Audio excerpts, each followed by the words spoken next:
નમસ્કાર, આપ જોઈ રહ્યા છો અરવલ્લી સમાચાર અને ઇવનિંગ બુલેટિન સાથે હું છું માસૂમ। સમાચારોની શરૂઆત કરીએ હેડલાઇન્સથી।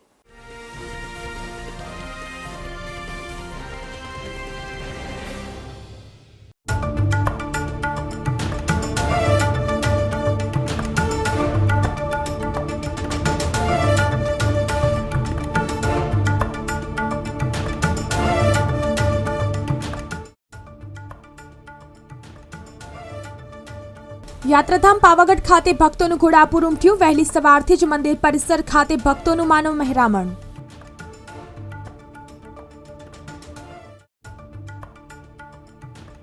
નર્મદા ડેમ ઓવરફ્લો થઈ શકે, સીએમ રેવાના વધામણા કરી શકે।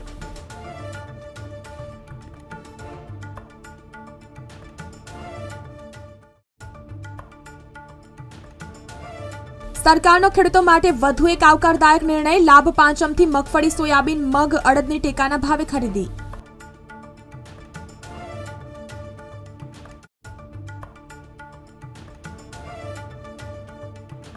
ભાજપના ગઢમાં આગની પરીક્ષા, 40 બેઠકો પર થઈ રહ્યું છે મતદાન।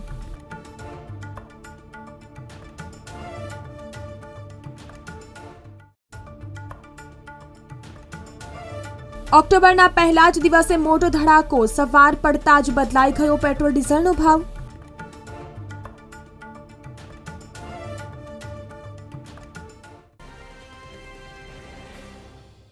ભિલોડાના મઉટાડા ગામના ધોરણ 12ના વિદ્યાર્થીના આપઘાતનો મામલો। પ્રેરણા સ્કૂલના વિદ્યાર્થીઓ આજે બીજા દિવસે પણ આક્રમક। ભિલોડા ઈડર શામળાજી હાઈવે ચક્કાજામ કર્યો હતો। મોટી સંખ્યામાં વિદ્યાર્થીઓ રોડ પર બેસી વિરોધ દર્શાવ્યો। ટોર્ચર કરનાર શિક્ષક સામે કડક કાર્યવાહીની માંગ કરી છે, તો મૃતક વિદ્યાર્થીના પિતા પણ ચક્કાજામમાં હાજર।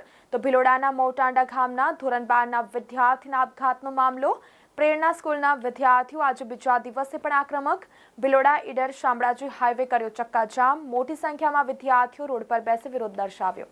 ભિલોડા ગામ આજે તન્ના પ્રેરણા સ્કૂલ અને અમારા દીપકભાઈનું મૃત થયું છે તે શિક્ષણના કારણે થયું છે। કોઈ અમારું સાંભળતા નથી, પોલીસ પણ સાંભળતી નથી, જેથી અમને જલ્દી ન્યાય મળે। જલ્દી વિનંતી કરવા માંગુ છું કે વિદ્યાર્થીઓનું ભણતર ના બગડે તે માટે અમને જલ્દી ન્યાય મળે। પોલીસવાળા પણ સાંભળતા નથી અમારું, અને અમારી અડધી સ્કૂલની છોકરીઓને ગેટના અંદર પૂરી નાખી, તેમને પણ બહાર નહીં નીકળવા દેતા શિક્ષણ। અમારા જે 12 સામાન્ય પ્રવાહના જે વિદ્યાર્થીઓનો જે બનાવ બન્યો છે બહુ દુઃખદ બનાવ છે, અને શાળા પરિવાર વતી દુઃખની લાગણી પણ અનુભવીએ છીએ। અને સાથે શાળા તરફથી જે પણ સપોર્ટેડ છે એના વાલીને પણ મળ્યા હતા અમે, અને કહ્યું કે જે પણ જરૂરિયાત છે શાળા તરફથી એમ એ સરકાર ચોક્કસ આપીશું। સાચી દિશામાં પોલીસ તપાસ કરી રહી છે, એ બાબતે પણ શાળા પૂરેપૂરી સહકાર છે। હવે ભાવનગર જિલ્લામાં વરસાદનું જોર નબળું પડી ગયું છે। તારીખ 2 ઓક્ટોબરથી જિલ્લામાં વરસાદને બદલે સૂકું વાતાવરણ રહેશે તેવી આગાહી આઈએમડી ગુજરાત દ્વારા કરવામાં આવતા નવરાત્રી પૂર્વે ખેલૈયાઓ ખુશ થઈ ગયા છે। શહેરમાં મહત્તમ તાપમાન વધીને 32.7 ડિગ્રી સેન્ટીગ્રેડ થઈ ગયું હતું। ભાવનગર જિલ્લો ખેતી આધારિત છે અને ખેડૂતો બારે માસ અલગ અલગ પાકોનું વાવેતર કરી સમૃદ્ધ બન્યા છે, પરંતુ તાજેતરમાં કુદરત સામે ખેડૂતો લાચાર બન્યા તેમજ તેવી પરિસ્થિતિ સર્જાઈ છે। હાલ પડી રહેલા વરસાદે ખેડૂતોની મહેનત પર પાણી ફેરવી દેતા ખેડૂતોની હાલત કફોડી બની છે।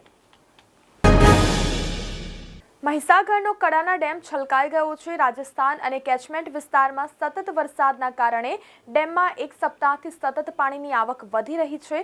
ઓક્ટોબરના ડેમની મહત્તમ સપાટી તેના રૂલ લેવલ પ્રમાણે 419 ફૂટ રાખવાની હોવાથી તંત્ર દ્વારા 1.31 લાખ ક્યુસેક પાણી સતત મહી નદીમાં છોડવામાં આવ્યું હતું। યુનેસ્કો વર્લ્ડ હેરિટેજ લિસ્ટમાં સામેલ કાજીરંગા નેશનલ પાર્ક વિશ્વમાં લોકપ્રિય છે। આશરે 43,000 હેક્ટરમાં ફેલાયેલા આ પાર્કને વિશ્વના એક શિંગડાવાળા ગેંડાનું ઘર માનવામાં આવે છે। ચોમાસા દરમિયાન દર વર્ષે આ પાર્ક બંધ રહે છે। ચોમાસું પૂર્ણ થતાં ફરી હવે 1 ઓક્ટોબરથી પાર્ક પ્રવાસીઓ માટે ખોલવામાં આવ્યો છે। એમએસ યુનિવર્સિટીના ગ્રેજ્યુએટ અને પોસ્ટ ગ્રેજ્યુએટ વિદ્યાર્થીઓને ડિગ્રી મેળવવા માટે 72મા પદવીદાન સમારોહની જાહેરાત પૂર્વે જ ફોર્મ ભરવાની શરૂઆત કરી દેવાઈ છે। ફોર્મ માટે 10 ઓક્ટોબર સુધીનો સમય આપવામાં આવ્યો છે। આ વર્ષે યુનિવર્સિટીની 14 ફેકલ્ટીના 11,000થી પણ વધારે વિદ્યાર્થીઓને ડિગ્રી એનાયત કરવામાં આવશે। દક્ષિણ ગુજરાતની જીવાદોરી એવો ઉકાઈ ડેમ હાલ સંપૂર્ણ ભરાઈ ગયો છે. ઉકાઈ ડેમ સંપૂર્ણ 345 ફૂટની સપાટી હાલ પહોંચી ગયો છે. ચોમાસાની સિઝનમાં ઉકાઈ ડેમ એક વખત સંપૂર્ણ ખાલી થઈને પાછો ભરાઈ જાય તેટલું પાણી તાપી નદી મારફતે દરિયામાં છોડાઈ દેવાયું છે. યાત્રાધામ પાવાગઢ ખાતે ભક્તોનું ઘોડાપુર ઉમટ્યું. વહેલી સવારથી જ મંદિર પરિસર ખાતે ભક્તોનું માનવ મહેરામણ જોવા મળ્યું. ભક્તોએ ધુમ્મસ ભર્યા વાતાવરણમાં માતાજીના દર્શન કર્યા. તો આસો નવરાત્રીને ગણતરીના જ કલાકો બાકી છે ત્યારે આજે ભક્તોનું માનવ મહેરામણ જોવા મળ્યું. આસો નવરાત્રીને લઈ પાવાગઢ ખાતે પોલીસનો ચુસ્ત બંદોબસ્ત ગોઠવી દેવામાં આવ્યો છે. ભક્તોએ માતાજીના દર્શનની સાથે આહલાદક વાતાવરણનો નજારો માણ્યો. તો મંદિર પરિસર માતાજીના જયઘોષથી ગુંજી ઉઠ્યું છે. તો આ અંગે વધુ વિગતો સાથે સંવાદદાતા કાદર દાઢી જોડાઈ ગયા છે. જી કાદર, જણાવશો, હવે નવરાત્રીને આડે હવે ગણતરીના કલાકો બાકી રહ્યા છે ત્યારે યાત્રાધામ પાવાગઢ પર ભક્તોનું ઘોડાપુર ઉમટ્યું છે અને પોલીસ દ્વારા બંદોબસ્ત કરવામાં આવ્યો છે. શું છે વધુ વિગતો? જે ચોક્કસથી માસૂમ વાત કરીએ તો આગામી 3 ઓક્ટોબર ગુરુવારથી આસો નવરાત્રિનો આરંભ થનાર છે ત્યારે આજે મંગળવારે વહેલી સવારથી જ યાત્રાધામ પાવાગઢ ખાતે ભક્તોનું માનવ મહેરામણ જોવા મળ્યું હતું. મોટી સંખ્યામાં ભક્તો માતાજીના દર્શન કરીને ધન્યતા અનુભવી રહ્યા હતા. વાત કરીએ તો જે આહલાદક વાતાવરણની વચ્ચે માતાજીના ભક્તોએ માતાજીના દર્શન કરીને ધન્યતા અનુભવી હતી અને આસો નવરાત્રિનો આરંભ 3 ઓક્ટોબરથી થનાર છે ત્યારે પાવાગઢ ખાતે પોલીસનો ચુસ્ત બંદોબસ્ત પણ ગોઠવી દેવામાં આવ્યો છે. ત્યારે કોઈ અનિચ્છનીય બનાવ ન બને તે માટે પોલીસ દ્વારા ઠેર ઠેર પોઈન્ટો ગોઠવવામાં આવ્યો છે. ત્યારે આજે મંગળવારે વહેલી સવારથી જ માતાજીના ભક્તોનું માનવ મહેરામણ પાવાગઢ ખાતે જોવા મળ્યું હતું. જી આભાર કાદર, સમગ્ર મામલે વિગતો આપવા બદલ. તો યાત્રાધામ પાવાગઢ ખાતે ભક્તોનું ઘોડાપુર મટ્યું છે. વહેલી સવારથી જ મંદિર પરિસર ખાતે ભક્તોનું માનવ મહેરામણ જોવા મળી રહ્યું છે. ભક્તોએ ધુમ્મસભર્યા વાતાવરણમાં માતાજીના દર્શન કર્યા. આસો નવરાત્રીની ગણતરીના કલાકો બાકી છે ત્યારે ભક્તોનું માનવ મહેરામણ જોવા મળી રહ્યું છે. આસો નવરાત્રીને લઈ પાવાગઢ ખાતે પોલીસનો ચુસ્ત બંદોબસ્ત ગોઠવી દેવામાં આવ્યો છે. ભક્તોએ માતાજીના દર્શનની સાથે આહલાદક વાતાવરણનો નજારો માણ્યો. ગુજરાતનો સૌથી મોટો નર્મદા ડેમ ઓવરફ્લો થવાની તૈયારીમાં છે. આજે મંગળવારે ડેમ તેની મહત્તમ સપાટી 138.68 મીટરે પહોંચે તેવી શક્યતાઓ છે. આ અવસરે સીએમ ભૂપેન્દ્ર પટેલ માં રેવાના વધામણા કરવા આવે તેવી સંભાવનાઓ છે. ગુજરાતમાં લાભ પાંચમ બાદ 11મી નવેમ્બરથી 90 દિવસ સુધી મગફળી, મગ, અડદ અને સોયાબીનની ટેકાના ભાવે ખરીદી થશે. કૃષિ મંત્રી રાઘવજી પટેલે આ જાહેરાત કરી છે.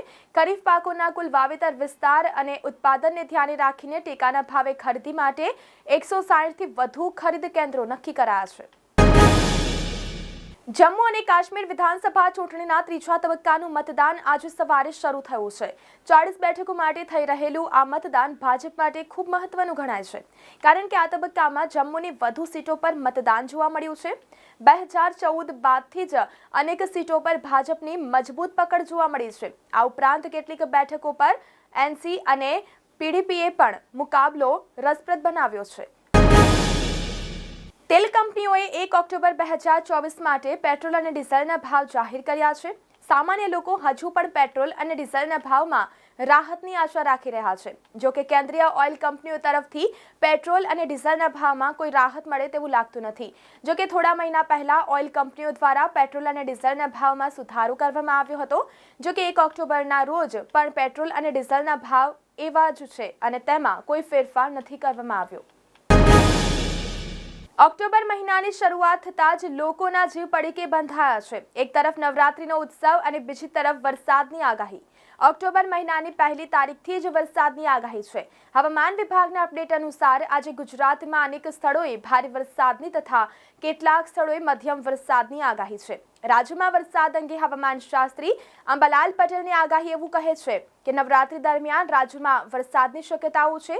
સ્થાનિક વરસાદને કારણે બપોર બાદ રાજ્યના કોઈ ભાગોમાં વરસાદ પડી શકે છે. 8 થી 10 ઓક્ટોબર દરમિયાન દક્ષિણ ગુજરાત, સૌરાષ્ટ્ર, મધ્ય ગુજરાતના અમુક ભાગોમાં વરસાદ પડી શકે છે. તો આ સાથે બુલેટિનમાં અત્યારે બસ આટલું જ. નમસ્કાર.